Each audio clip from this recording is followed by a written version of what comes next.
Bueno, sigamos. Eh, entonces, sabemos que sacan la ley. La ley parece problemática, en principio. ¿Qué escrutinio tiene que aplicar el Poder Judicial a esto?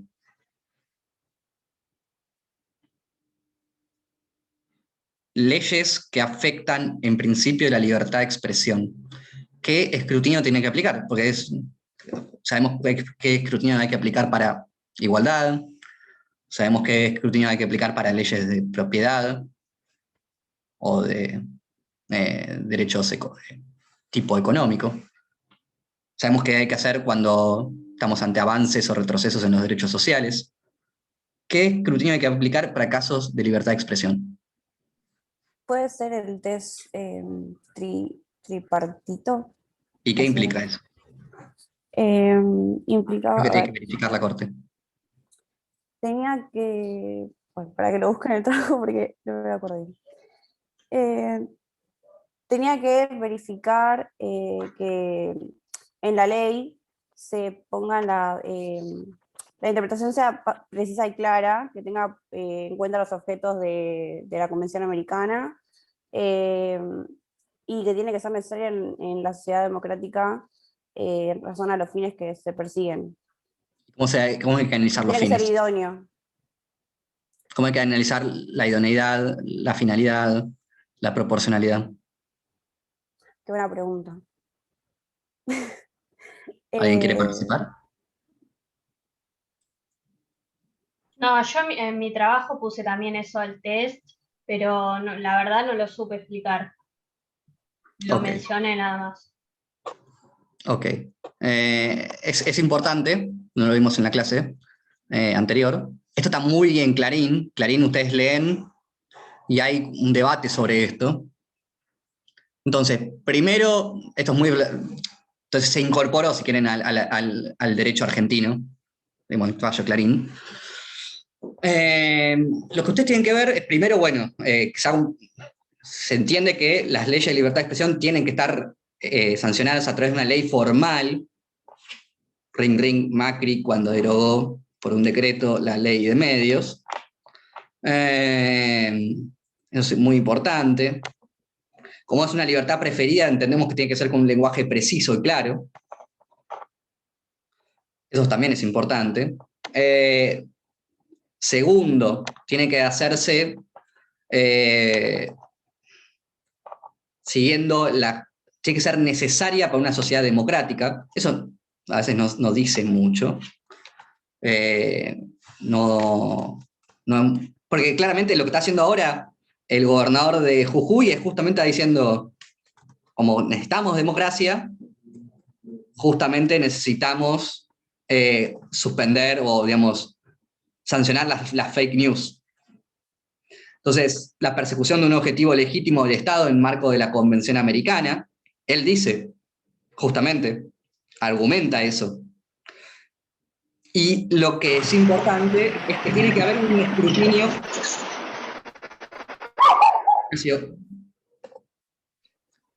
Tiene que haber un escrutinio estricto, dice Petraki, y sí dicen también los jueces de la Corte Interamericana, sobre la proporcionalidad, la finalidad, la idoneidad y el objetivo que busca perseguir el Estado. Eso es muy importante. Y cómo eso se aplica al caso, de vuelta, también es para que ustedes argumenten. Alguien podría decir, no, las fake news son tremendamente nefastas para la libertad de expresión y para una sociedad democrática y nos impiden llegar a la verdad. Y van a tener que hacerlo en base a una teoría de la igualdad, a una teoría de la libertad de expresión. Otros podrán decir, no, bueno, las fake news, como decía John Stuart Mill, se derrotan con más expresión. Las expresiones falsas se derrotan dejándolas hablar, no nunca censurándolas. Y ahí tendrán otra posición, tal vez, respecto de la fake news. Pero entonces, el escrutinio, hay un debate sobre si tiene que ser estricto o no. En Clarín hay un debate entre Lorenzetti y Hayton y Petraki sobre si se tiene que hacer un análisis más de razonabilidad o un escrutinio estricto, porque los dos enfocan la cuestión de manera diferente. Uno es desde el derecho a la propiedad de Clarín y otros lo hacían desde la libertad de expresión. Yo les recomiendo que lo lean, Clarín es larguísimo, pero está bueno. Petraki es un fallo, un voto hermoso. Así que tienen que aplicar ese test, ese escrutinio a la ley en cuestión. Den razones.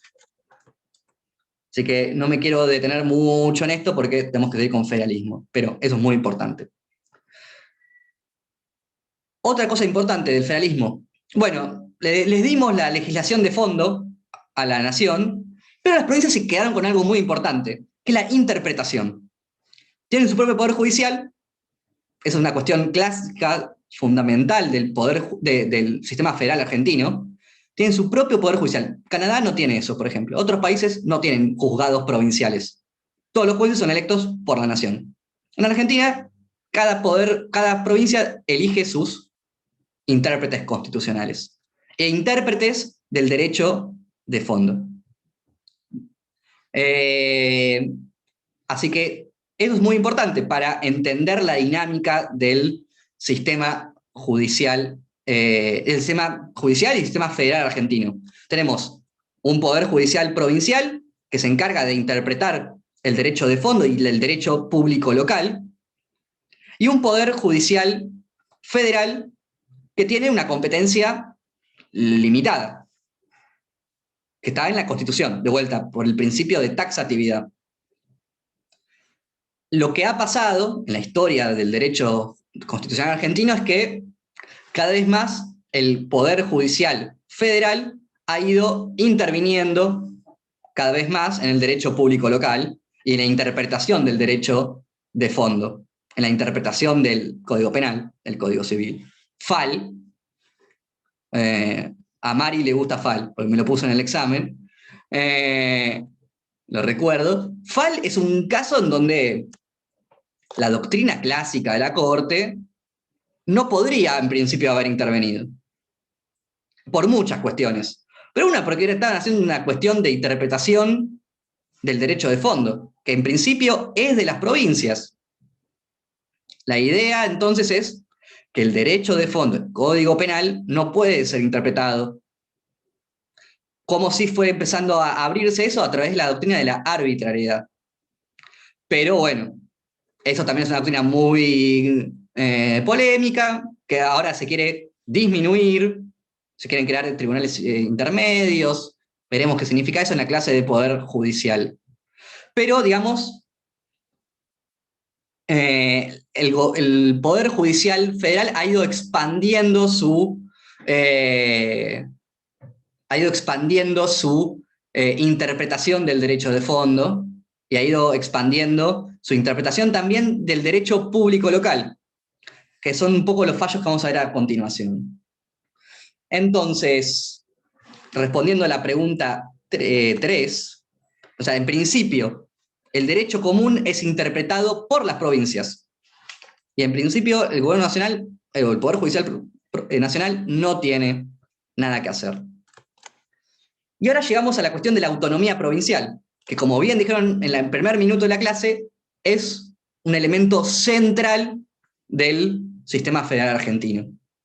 ¿Qué es lo que es esto de la autonomía provincial? Es, en este terreno nos gobernamos nosotros. Nos regimos por nuestras propias reglas. Eso puede ser defendido por un republicano radical como una forma de proteger la participación ciudadana en la toma de decisiones. Fue defendido por los conservadores para una forma de conservar sus tradiciones. Puede ser defendido por un liberal como una forma de detener los abusos del gobierno nacional. Pero bueno, está ahí y es un elemento central de nuestro federalismo, protegido por la Constitución. Pero también genera problemas, porque genera problemas con respecto al problema de la igualdad. Por ejemplo, presenta el problema de que los derechos de las personas pueden depender de su lugar de nacimiento. Entonces, cómo se interpreta el derecho a la vida en Tucumán quizás es diferente a cómo se interpreta en Rosario. Y eso quizás, de una visión muy fuerte de los derechos, o una visión muy fuerte de la igualdad, eso puede ser problemático. ¿Cómo puede ser que una persona, el derecho a la integridad física de una persona, de una mujer, que son víctimas de violencia de género todo el tiempo, puede depender de cuán preparado está un poder judicial para atender sus problemas, una administración, cuán generosa es la legislación sobre violencia o ayuda a la violencia contra las mujeres en una provincia o en determinada otra, de cuánto presupuesto le dedica cada provincia a esa temática. Eso es problemático si uno tiene una noción muy fuerte de igualdad. Esas diferencias de goce de derechos, de estándares de protección entre una provincia y otra. Se veía muy bien y se suele viendo hoy, se sigue viendo hoy, como en ciertas provincias había protocolos muy generosos de acceso a la interrupción legal del embarazo, y en otras provincias no había protocolos. Las mujeres eran violadas y no podían acceder a la interrupción gratuita y pública. Eso era muy polémico, y lo sigue siendo, y como les dije hace un rato, va a seguir siéndolo. Porque la autonomía provincial es como estaba pensado al menos como una especie de ancho de espada. Es una carta de triunfo que tienen las provincias. Acá vos no te metés. Entonces, si nosotros tenemos una noción muy fuerte de autonomía provincial como una especie de no interferencia, es probable que nosotros lleguemos a conclusiones que no nos ponen muy cómodos. Por ejemplo, que en Salta no tenemos protocolo. Y eso está bien, bajo una noción muy fuerte del federalismo. Pues digo que hay tensiones, y tensiones igualitarias. Es decir, si nos preocupa que las personas estén en la misma posición, el federalismo ahí introduce una variable de diferencia, basada en la idea de autonomía provincial. Nico. Sí, también véanlo posiblemente al revés. Hay provincias que regulan de mejor manera los derechos que la nación o que otras provincias, y ya no afecta y refuerza el principio de diferencia, que era lo que estaba planteando Patricio, pero no siempre el principio de diferencia es restrictivo de derechos. Es raro igual hablar de restrictivo de derechos y ampliación de derechos, porque es sumamente discutible qué restringe un derecho y qué amplía otro, aún en el caso del aborto, porque si uno restringe el derecho de la mujer a la interrupción legal del embarazo, se está protegiendo otro derecho, que sería el derecho a la vida por nacer o los intereses del feto. Con lo cual, siempre es medio maniqueo esto de en favor o en contra de los derechos. Lo cierto es que es diferente. Y a veces uno está de acuerdo o no en la ponderación o los derechos que están en juego. Pero efectivamente, este es el principio de diferencia, pero tengan en cuenta a su vez que así como está Salta, por ejemplo, digo que es más restrictivo, puede estar Santa Fe, la verdad que no estoy al tanto, pero creo que Santa Fe es de las más avanzadas en cuanto a, históricamente, a todo lo que es derechos de autonomía. De hecho, tuvieron una constitución espectacular ya en 1921, y efectivamente, si nacés en Santa Fe, tenés algunos derechos o alguna protección de derechos que quizás no tenés en Entre Ríos, como pasa si nacés en Uruguay, o si nacés en Francia, o si nacés en Italia o en Japón.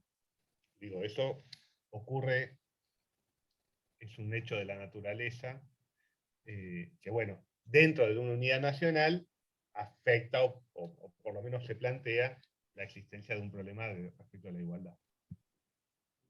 Pero digo porque, perdón, Pato, que me meta, y que es algo de lo que Patricio más discute y que bueno, ahora está de moda porque lo sostiene uno de los jueces de la Corte, que es Rosati. También, por ejemplo, se da en el plano interamericano. Hay países en donde estás más protegido y países en donde estás menos protegido. Y de ahí hay una importación un poco problemática de algunas consideraciones que se aplican a nivel internacional y se pretenden aplicar a nivel federal, que no es lo mismo porque no son países distintos. Morela, sí. Sí, perdón, pero que haya una mayor protección. Yo por lo que entiendo no sería tan problemático porque está respetando el piso mínimo, lo problemático es que se respete menos, como Salta. Bueno, eso también es problemático para la teoría de igualdad. Nosotros no nos metimos tanto, pero que unos tengan muchísimo y otras tengan un piso mínimo, bajo una teoría de la igualdad, también es problemático. Claro, sí, o sea, No, de no, esa pero digo, para perspectiva pensar, sí. es súper interesante pensar eso. ¿Está bien que unos tengan muchísimo y otros tengan solamente lo mínimo? Es una pregunta filosófica que no estamos acá para responder, pero es una pregunta filosófica. Pero lo que parece haber también es que ni siquiera se respeta ese piso mínimo y también hay otra discusión constitucional de cuál es el piso mínimo. Son todos temas que, por mí, este es el tema que a mí me encanta. Me encanta la vinculación entre federalismo, derecho y democracia. Así que cuando quieran tenerla, la seguimos teniendo. Pero solamente introducir esta idea, léanlo del texto de Catalina Smulovitz. Tenemos problemas para incorporar material de mujeres, y Catalina Smulovitz es una politóloga top, increíble, y que se los pasé, está en el material, sobre cómo el federalismo introduce problemas en la protección de los derechos de las mujeres a la integridad física. Les invito a que lo lean, es muy interesante. Pero acá nosotros preguntamos en el trabajo, ¿tiene la provincia un margen de apreciación provincial para ponderar los derechos constitucionales? Yo leí 3, 4 trabajos, nadie lo contestó. Así que tal vez en los otros 25 lo contestaron. ¿Pero qué significa esto? ¿Qué había que leer? ¿Qué fallo introduce esta idea del margen de apreciación provincial? Unión Cívica Radical. No. Ah, no. Ah, no, el de Salta. Bueno, Castillo. El de Castillo. Sí. ¿Leíste el voto de Rosati, Martina? No, o sea, lo tengo anotado, perdón, no lo leí para esta clase, ya lo había leído para la de igualdad, el fallo. Que era sobre que en Salta querían dar educación religiosa que iba a ser dictada o organizada por la parte clerical y no por las instituciones del Estado, como que delegaban esa parte de la educación a la iglesia del culto católico, y bueno, un grupo de padres, en este caso era Castillo, se quejaban porque esto violaba como el principio de a la educación, o privacidad, intimidad, igualdad, neutralidad estatal. un montón de cosas. ¿Pero qué es lo que dice Rosati ahí? Y de vuelta, esto está en constante discusión. Rosati dice algo así como: hay que hacer una interpretación muy espartana, muy mínima, muy limitada de la Constitución, y hay que dejar que las provincias tengan un margen de discrecionalidad para implementar su propia cosmovisión de los derechos, sus propias tradiciones, su propia cultura. Y dice, la educación religiosa obligatoria está prohibida por la Constitución expresamente, como sí lo está, no sé, la esclavitud. Que yo la leo y no encuentro eso. Es más, quizás encuentro algunas razones para decir que sí, tiene que ser obligatoria.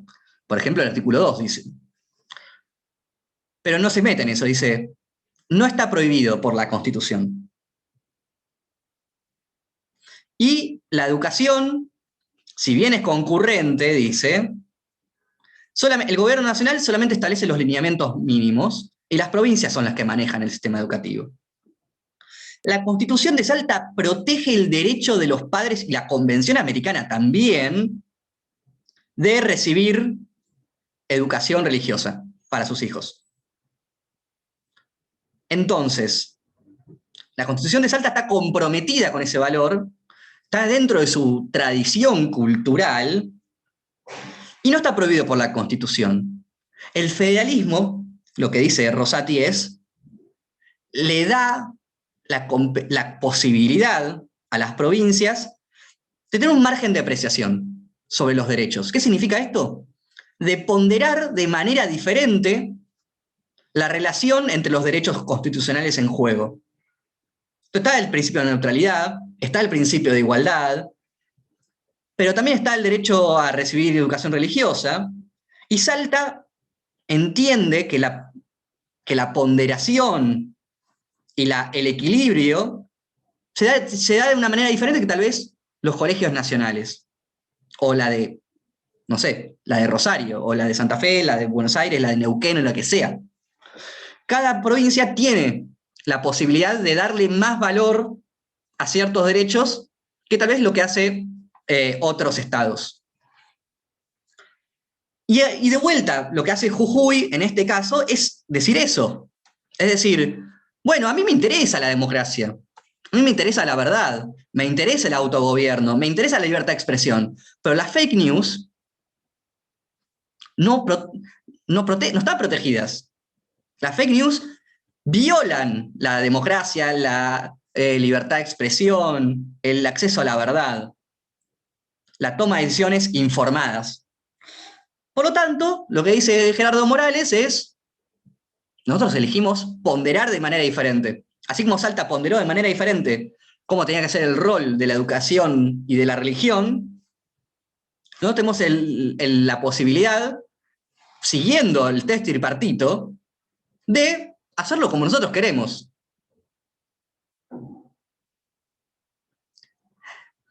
Castillo presenta el voto mayoritario de Castillo presenta otra manera de entender todo esto. Si ustedes leen Castillo, ¿qué es lo que hace la Corte? La Corte dice, bueno, sí, es verdad. Pueden optar. ¿Cómo? Que pueden optar por recibir esa educación religiosa, que sí. Pero no, abstraete del problema particular y llévalo a un plano de interpretación constitucional. Lo que hace en Castillo la Corte, en el voto mayoritario, es hacer otra interpretación del federalismo y los derechos. Lo que hace es decir, bueno, es verdad que las provincias tienen si querés, la prerrogativa de organizar su sistema educativo, pero las provincias, dicen así muy sucintamente, tienen que seguir la Constitución. Y la Constitución no es solamente, dicen ellos, el texto, sino también la interpretación de la Corte de qué hace de esa Constitución. Si vos te fijas, la Corte no dice que la ley de Salta es inconstitucional por violar el artículo X, literalmente. Lo que dice la Corte es, viola la intimidad, la igualdad y la privacidad, porque viola los estándares que esta Corte ha sentado sobre la interpretación constitucional de esos artículos, sobre el impacto desproporcionado, sobre las categorías sospechosas, sobre la interpretación del plan de vida, de las limitaciones al plan de vida de las personas. Eso no está expresamente en la Constitución, pero sí es parte del desarrollo doctrinario de la Corte. Entonces, lo que nos parece decir Castillo, el voto mayoritario, es los estándares de la Corte son obligatorios para las provincias. Y por tanto, los escrutinios, las doctrinas, que no están expresamente en el texto de la Constitución, también son aplicables. Y si nosotros entendemos esa forma de interpretar el federalismo argentino, en el caso uno podría decir, bueno, ¿tengo que aplicar necesariamente el test tripartito, la jurisprudencia de Patitó, la jurisprudencia de Fontevecchia sobre libertad de expresión, sobre censura previa, ¿sí o no? Y ahí, de vuelta, parece que va a haber dos posibilidades.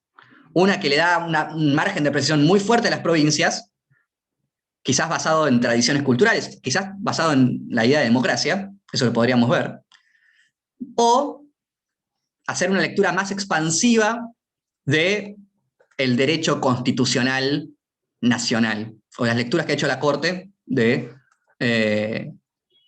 la Constitución. De vuelta, como hemos visto, hay gente en la Corte que dice cosas completamente diferentes.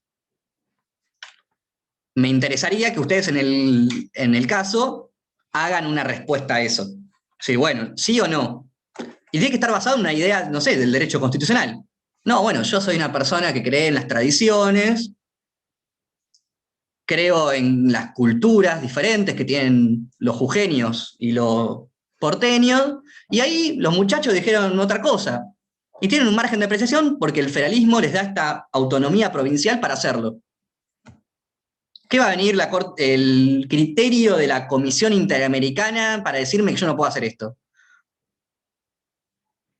No es relevante, va a decir. ¿Se entiende esto? Hay dos formas de entender la democracia, de entender las tradiciones y de entender los derechos en estas en Castillo. ¿Es muy abstracto lo que estoy diciendo?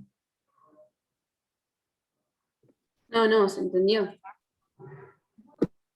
O sea, tiene un trasfondo, si quieren, filosófico, de teoría, pero estamos hablando de interpretación constitucional y de qué margen tienen las provincias para diferenciarse en la protección de los derechos.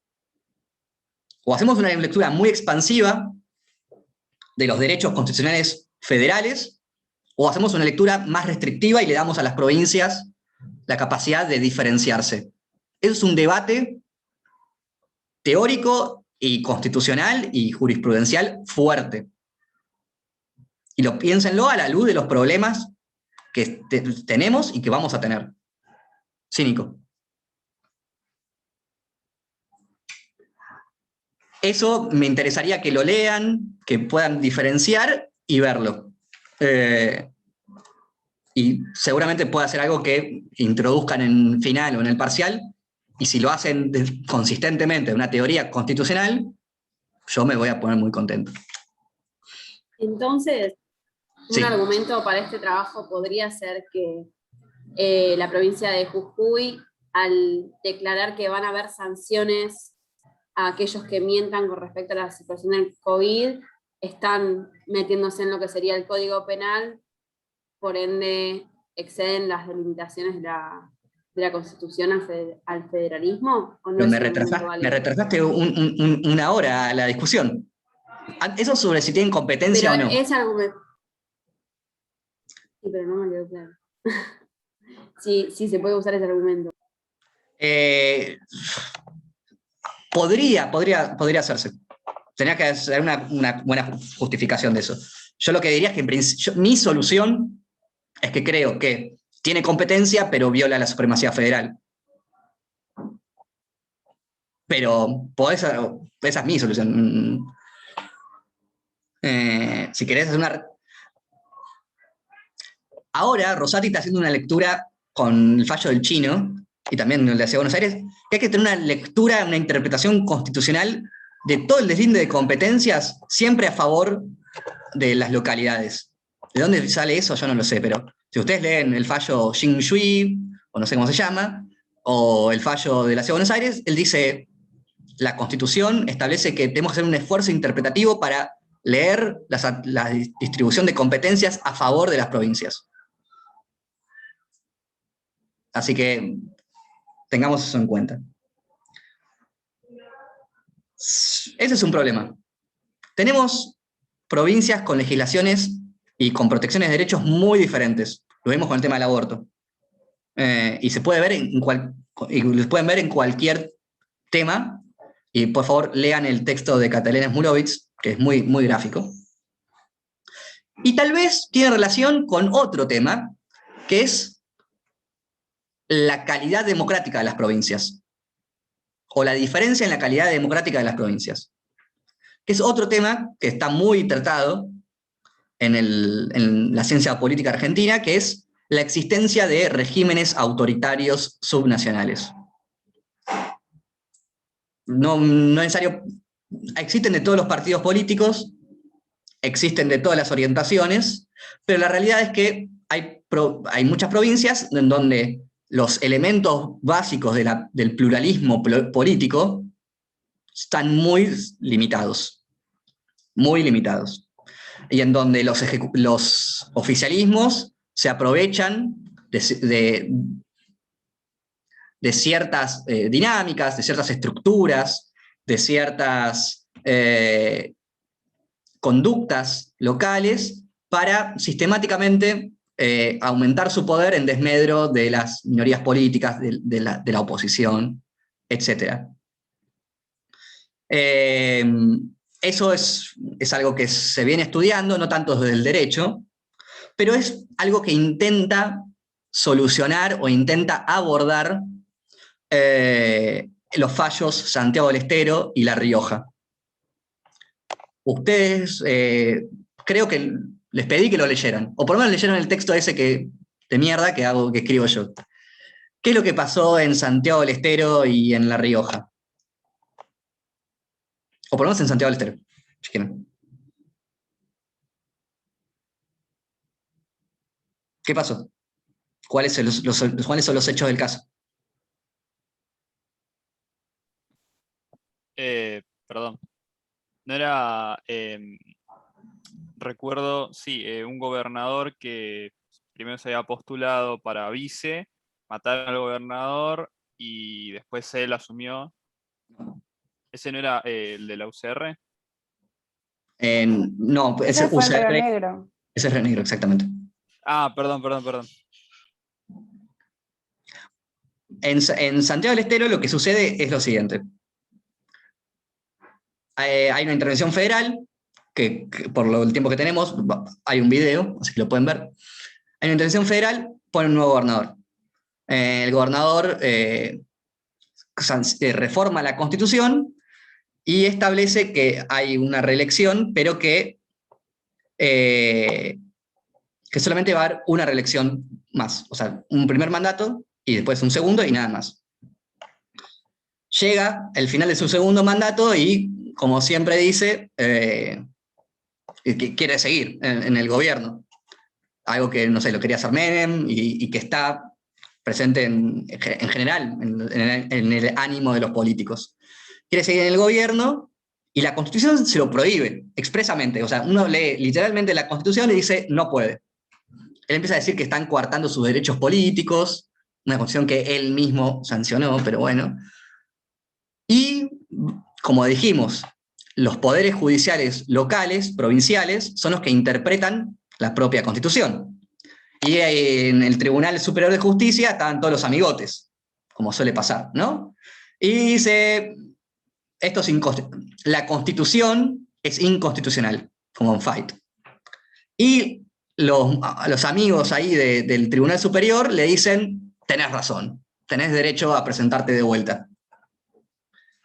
Y la habilitan la candidatura. Eso, en la doctrina de la Corte Suprema, es una cuestión política no justiciable. ¿Por qué? Porque es un tema de derecho público local. Cómo se organiza el sistema institucional santiagueño, lo decían ellos, ¿no? Y el último intérprete del derecho público local es el Poder Judicial de la provincia. Históricamente, entonces, siempre se intentó litigar esto en base a la garantía republicana de gobierno, pero la jurisprudencia y la doctrina siempre dijeron que era una cuestión política no justiciable, que lo que es republicano o no lo deciden los propios actores de las provincias. Y si el gobierno nacional se quiere meter, la única herramienta que tiene es la de la intervención federal. Que de vuelta vamos a ver qué significa eso. Pero en principio, el Poder Judicial no tenía nada que hacer ahí. En Santiago del Estero cambian esa doctrina. Empieza a entenderse que el Poder Judicial tiene algo para hacer. Tiene algo para impedir, si quieren, la erosión democrática en las provincias. ¿Sí? Este lento devenir hacia el autoritarismo. Porque si de repente el gobernador podía violar su propia constitución para seguir en el gobierno, eso podía ser muy problemático para la garantía republicana de gobierno. ¿Por qué? Porque podía perpetuarse en el poder, podía seguir aumentando su estatus y sus capacidades como gobernante, y eso podía derivar quizás en violación a los derechos muy fuertes. Entonces, lo que dice la Corte en ese precedente es, che, todo bien con la autonomía provincial, pero la autonomía depende de que garanticen la forma republicana de gobierno. Y un principio muy mínimo del principio republicano de gobierno es respetar las reglas de juego de la Constitución, respetar la supremacía del poder constituyente, que el poder constituido no puede violar al poder constituyente. Entonces, es ahí que la Corte, a través del artículo 5, interviene y abre la posibilidad de analizar cuestiones que hasta ese momento no consideraba. ¿Se entiende lo que estoy diciendo? Hasta ese momento, lo que hubiera decidido el Tribunal Superior de Santiago era la última palabra. Y de hecho siempre hubo problemas así, similares, y la Corte nunca se metió. Ahora, con esta interpretación del artículo 5, es que la Corte empieza a tratar de garantizar la forma republicana de gobierno en las provincias. ¿Quién introduce esta demanda contra el...? La Unión Cívica Radical. Ok. Y el primero es el partido... ¿Cómo? ¿Cómo se llama el primer fallo y cómo se llama el segundo? UCR contra Santiago, y el otro se llama UCR contra La Rioja, si no me equivoco. Entonces, la idea es que tiene que haber un apartamiento ostensible del derecho constitucional vigente. Es decir, que la interpretación que hace el Tribunal Superior de Justicia local tiene que cagarse en la Constitución. Que era un poco lo que estaba pasando en ese caso. Porque decía, no se puede presentar, y le estaban dejando presentarse. Entonces, ese es el estándar que aplican en Santiago. Entonces, ¿cuándo se hubiera la garantía republicana de gobierno? Cuando las autoridades constituidas se cagan en la Constitución. O sea, tiene que ser claro, manifiesto, obvio. No puede haber duda de que estaban violando su propio sistema normativo, que era el caso. Dicen, bueno, ¿y qué dice la Corte? Bueno, esto es algo compatible con el federalismo. Pues nosotros no nos podemos meter sobre todo lo que hace una provincia. No sería compatible con el federalismo, dice la Corte.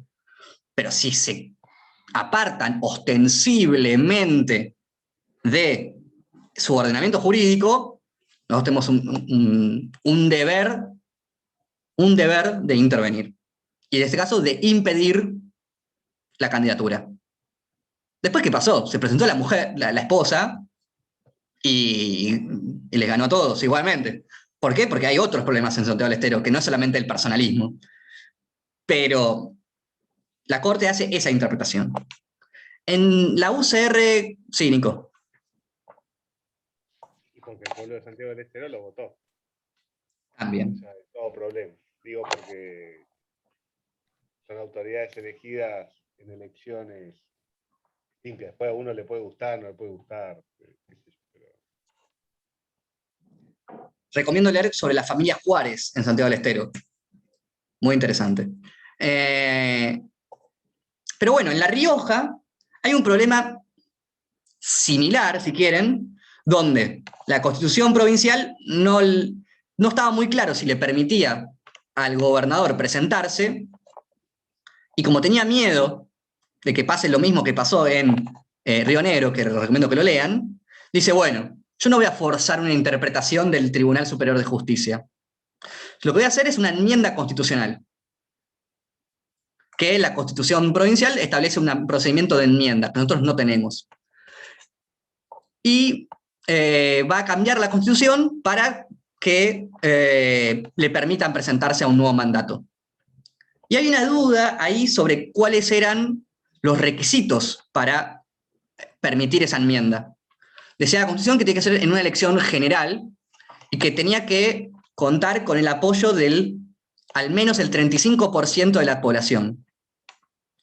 Y la Corte se mete a analizar sobre si se habían dado esos requisitos o si se había violado el principio republicano de gobierno. Entonces ahí la Corte ya no se mete, su estándar no es el del apartamiento ostensible del derecho vigente, que ese era el test en Santiago, sino que empieza a decir otra cosa. Empieza a decir que la Corte tiene que hacer una lectura mayoritarista o de defensa del autogobierno colectivo de las reglas constitucionales. Y por lo tanto tiene que ser un esfuerzo interpretativo de hacer una lectura democrática de las reglas locales. Y por lo tanto, no estaba muy claro si se había respetado este requisito del 35%, pues se puede interpretar de diferentes maneras. Quiero que lo lean el fallo, es muy interesante. Pero ahí la Corte dice algo así como, che, había dos formas de interpretar este requisito del 35%. Podía interpretarse de que siempre que un 35% no se expida a favor, la enmienda iba a ser válida. Entonces, mejor dicho, si el 35% no se expide en contra, la enmienda es válida. Otros decían, no, y la Corte admite eso. Dice, nunca se puede pensar que una enmienda que no se puede interpretar la abstención o el no rechazo con la aprobación. Por lo tanto, tenemos el deber de hacer una lectura mayoritarista de defensa del autogobierno colectivo del republicanismo. Entonces, el republicanismo ya no es proteger el derecho vigente, que es una visión muy clásica del republicanismo, respetar las reglas, sino que es una defensa comprometida del gobierno de las mayorías. Y por lo tanto, Santiago del Estero, La Rioja, no cumplió con esa interpretación mayoritarista del requisito de enmienda constitucional. Y por lo tanto, la enmienda fue inconstitucional, violó el artículo 5 de la Constitución y violó la forma republicana de gobierno, entendida como la defensa de la soberanía popular. Entonces, ¿cómo se aplica esto al caso? ¿Qué podrían decir ustedes? ¿Había una violación al artículo 5? ¿O no? A través de esta ley. ¿Qué pregunta?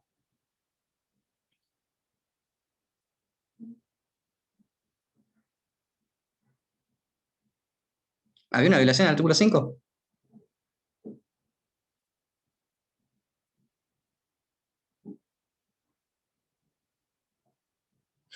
A ver, agarremos Santiago.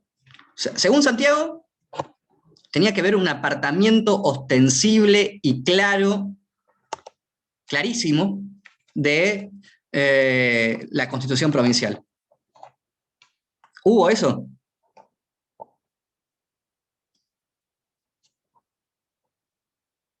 Sí, porque es tipo un acto de censura lo que están haciendo. Y la Constitución prohíbe eso de la provincia. ¿Estás segura? Para mí sí. O sea, la Constitución prohíbe la censura previa, no prohíbe la responsabilidad ulterior. ¿Estamos de acuerdo en eso? Sí, pero esa ley de tolerancia a mentira cero, yo la tomo como censura previa. ¿Quién no coincide con Agustina?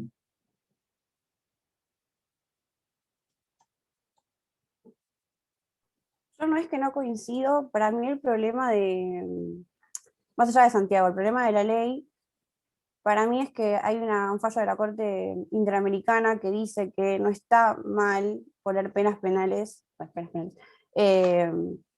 poner penas estas cuestiones, pero tienen que ser excepcionalísimas. Me parece que en la ley no lo son. Entonces, no sé si contrarían en sí la Constitución provincial, pero sí la Constitución nacional. ¿El resto?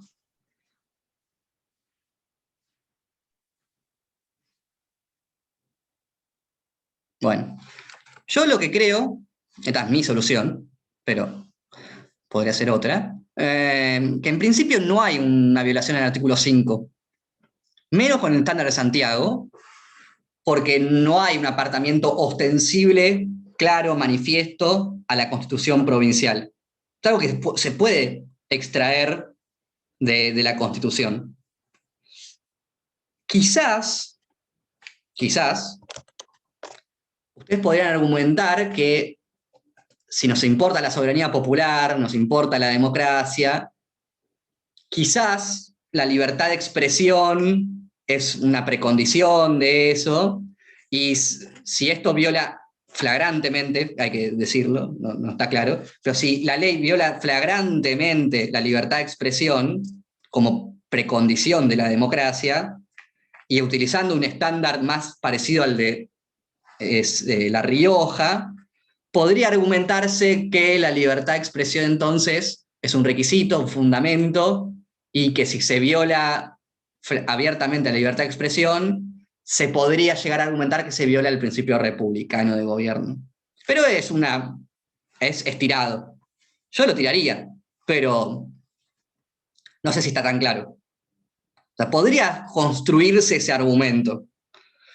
Pero yo si soy un poco más reservado o cauto, diría que en principio no hay una violación tan clara al artículo 5. Creo que sí hay tal vez una violación más clara a los estándares de libertad de expresión, que tal vez es un poco lo que dijo Agustina y Morela. ¿Se entiende? Pero si ustedes hubieran hecho un esfuerzo argumentativo para decir que lo que acabo de decir, yo me pondría contento. Y me citan La Rioja y lo que sea.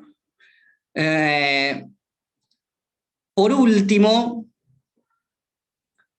y quiero que lo vean bien en las características y los requisitos de la intervención federal, la forma en que han tenido el gobierno nacional de proteger la forma republicana de gobierno históricamente no fue esta de la Corte, sino a través de la intervención federal. Y han habido...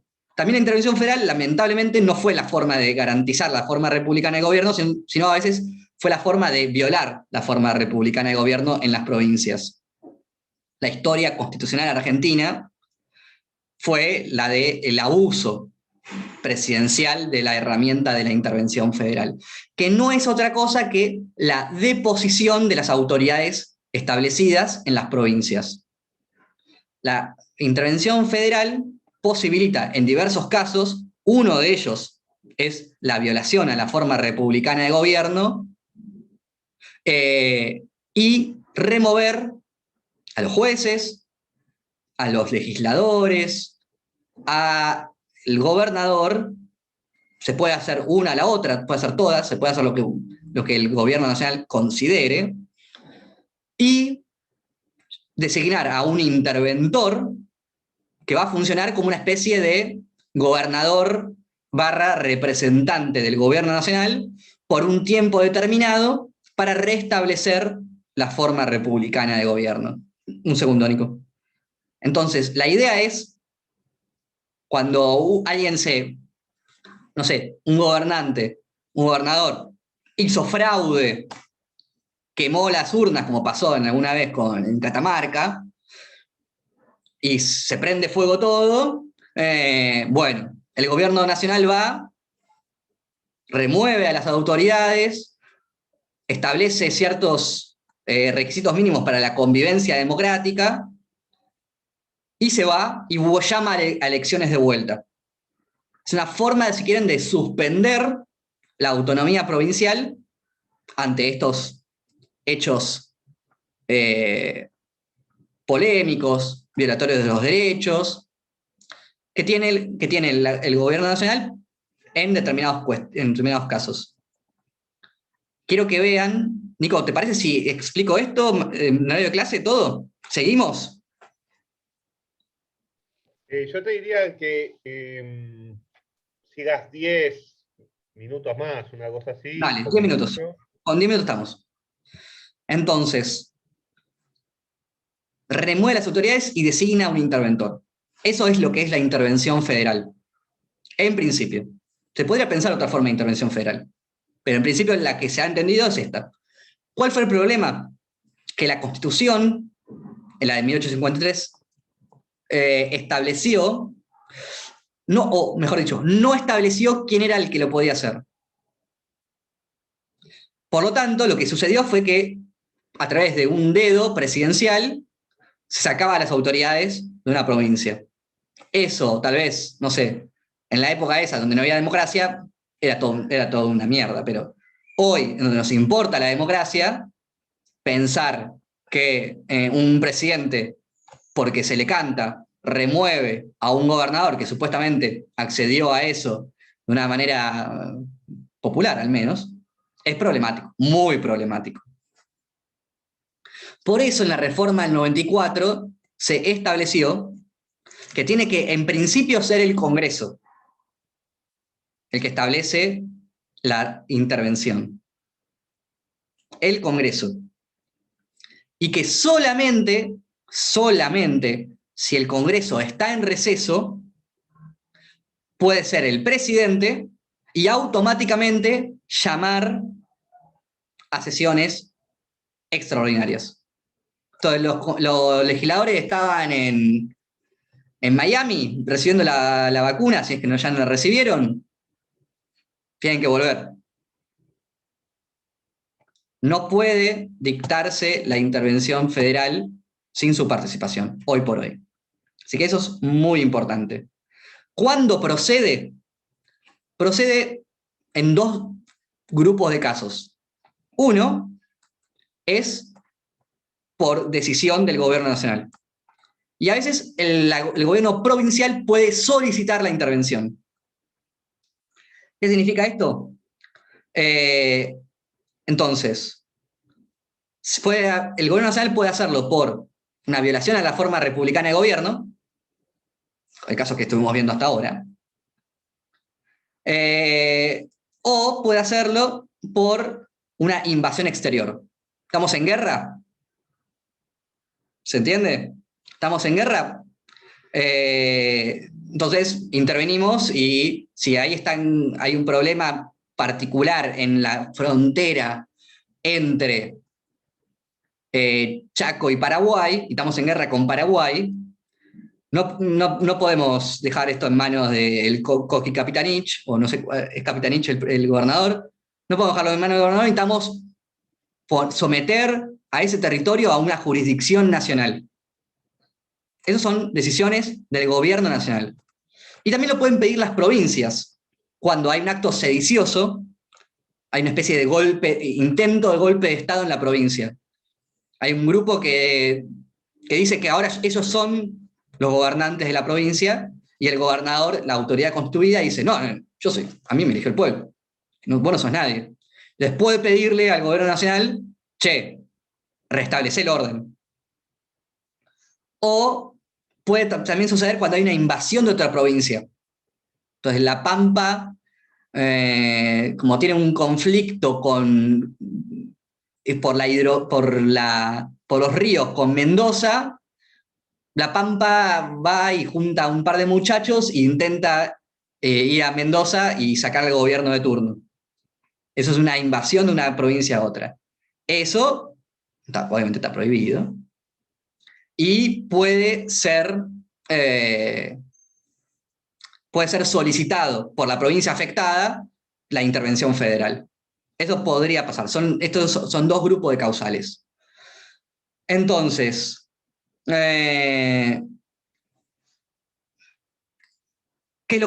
es el procedimiento que tiene que seguir esta intervención federal? Primero que la ley tiene que determinar el alcance de la intervención. Tiene que determinar si es algo al Poder Judicial, al Poder Legislativo, al Poder Ejecutivo, puede establecer alguno de ellos o todos, pero tiene que establecer un alcance de la intervención. Si la ley establece un alcance que es solamente solamente va a deponer a los jueces, porque hay una crisis, como pasó en Tucumán, si no me recuerdo, el caso de Soledad Morales, ¿no? Donde básicamente los jueces estaban metidos en una red de corrupción y de amiguismo tremendo, entonces se declaró la intervención del Poder Judicial. El presidente después no puede ir e intervenir también el Poder Ejecutivo, porque el principio, el soberano para determinar la intervención es el Congreso. Tiene que definir el alcance, y no puede después el presidente reformarla a piacere. Después, tiene que ser por un tiempo determinado la intervención federal. ¿Qué significa esto? La ley tiene que fijar un plazo. Generalmente se dice 180 días prorrogables una vez, pero no puede ser una intervención indeterminada, ilimitada. Ignacio está acá. Tiene que ser por un tiempo determinado, porque si no, básicamente habría estaríamos estrangulando al federalismo. Esta idea es una forma de limitar al federalismo, pero no podemos estrangularlo. Entonces tiene que tener un tiempo determinado. También está la cuestión de lo que yo denominé el interventor. El interventor tiene un mandato. Es decir, el Congreso le va a permitir hacer determinadas cosas y no otras. Va a poder, no sé, le puede decir llamar a elecciones, le puede decir restablecer el orden, pero tal vez no le da la capacidad para llamar a una reforma constitucional. Eso fue lo que pasó en el caso Zavalía, en donde no se le había dado la competencia para reformar la Constitución y el interventor lo hizo. Bueno, eso está prohibido por el estándar de la Corte. El Congreso fija un mandato, un marco de competencias, y el mandatario no puede cambiar los términos de ese mandato. Digo, el mandado, ¿no? Entonces, el interventor no puede cambiar lo que le dijo, lo que le posibilitó el Congreso hacer. El interventor es lo único fijado por el presidente. Generalmente se entiende que es una persona de confianza del presidente. Cuando era de la Rúa, no sé, se llamó a Aguad. Gente nefasta, ¿no? Por cierto. Pero bueno, el interventor es fijado por el presidente. Sería muy polémica una ley de intervención que fija quién es el interventor. Entonces, ¿cuál es el tipo de control judicial? De vuelta, siempre volvemos a los estándares. Hay un caso paradigmático de la Corte que se llama Cuyen de Lerena, donde se establece básicamente que las razones que esgrime el Estado Nacional para intervenir son cuestiones políticas no justiciables. Entonces, si hay una duda, si había una violación a la garantía republicana de gobierno, no importa. La Corte no se puede meter, en principio, a ver si hay una afectación o no a la garantía republicana de gobierno. Tiene que ser deferente a lo que decidió el Estado Nacional.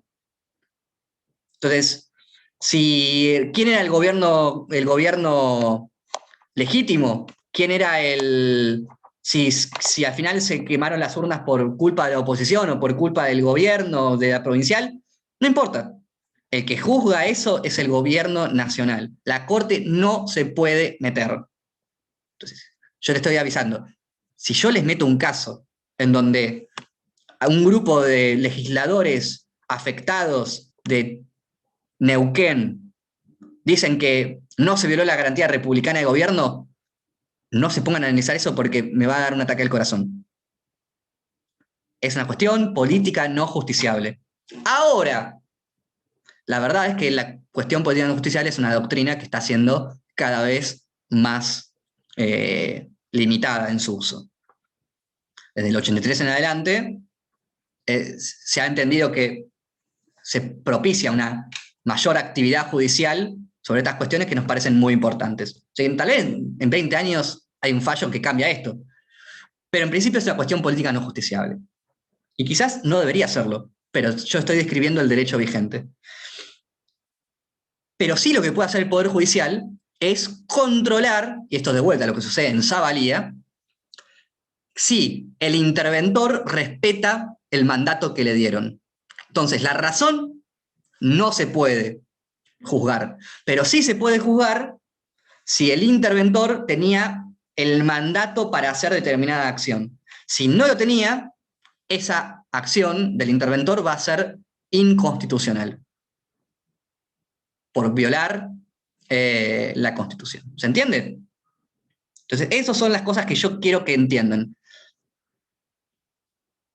de cara al examen, porque eso va a ser muy importante. Si ustedes dicen, se ponen a decir que está mal que el Poder Judicial sea intervenido, bueno, no, yo me voy a poner mal y voy a desaprobarlos. Una cosa me quedó en el tintero, ¿puedo decirla? Una cosa muy interesante que dijo alguien fue que, y eso ya que nos piden que hagamos más lectura de las respuestas, alguien contestó la pregunta 5 de una manera interesante. Y dijo que había una violación a la garantía republicana de gobierno porque la ley le daba a la administración facultades judiciales. Eso fue una muy buena forma de argumentar una violación al artículo 5. Decir que había alguna arrogación de facultades judiciales por parte del Ejecutivo, me pareció, yo no lo había pensado, pero fue muy interesante. Así que no sé, no estoy seguro quién fue, pero estuvo bastante bien esa interpretación. A mí me gustó, me pareció original. Me hubiera parecido algo interesante para argumentar, al menos. Así que lo que les pido es que, bueno, lean Castillo, lean Santiago, lean La Rioja, lean los textos y bueno, si tienen dudas, estamos en contacto. Federalismo suele ser algo que tomamos. Pues una forma muy fácil de meter un tema y ver qué dicen ustedes. Así que, ¿tienen alguna duda? Yo, Pato, puedo hacer una pregunta que había quedado medio off topic porque Dale. ya se había pasado y no quería interrumpir la clase.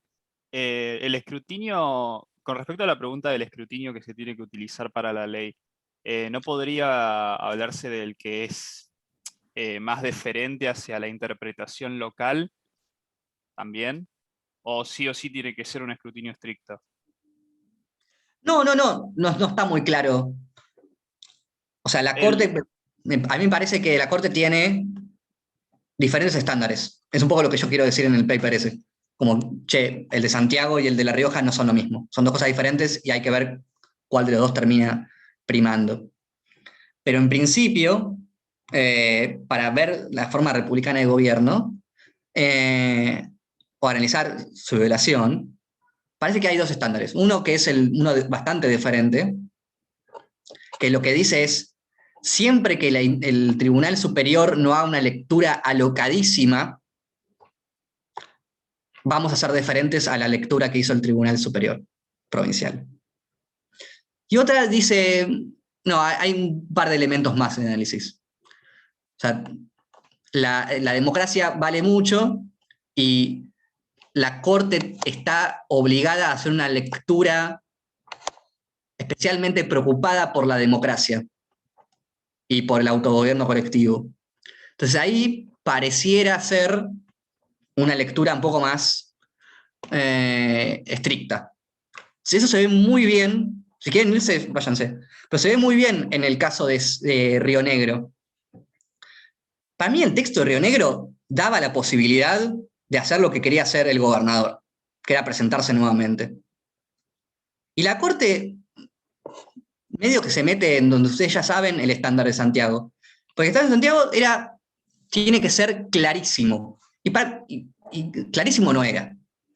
Tal vez era muy mal, tal vez era negativo que el gobernador se presente a elecciones, tal vez hubiera posibilitado una decadencia antidemocrática o autoritaria en la provincia, pero no era claro que no podía hacerlo. Yo los invito a que lean la cláusula de la Constitución de Río Negro y no queda claro qué significaba esto de la sucesión recíproca.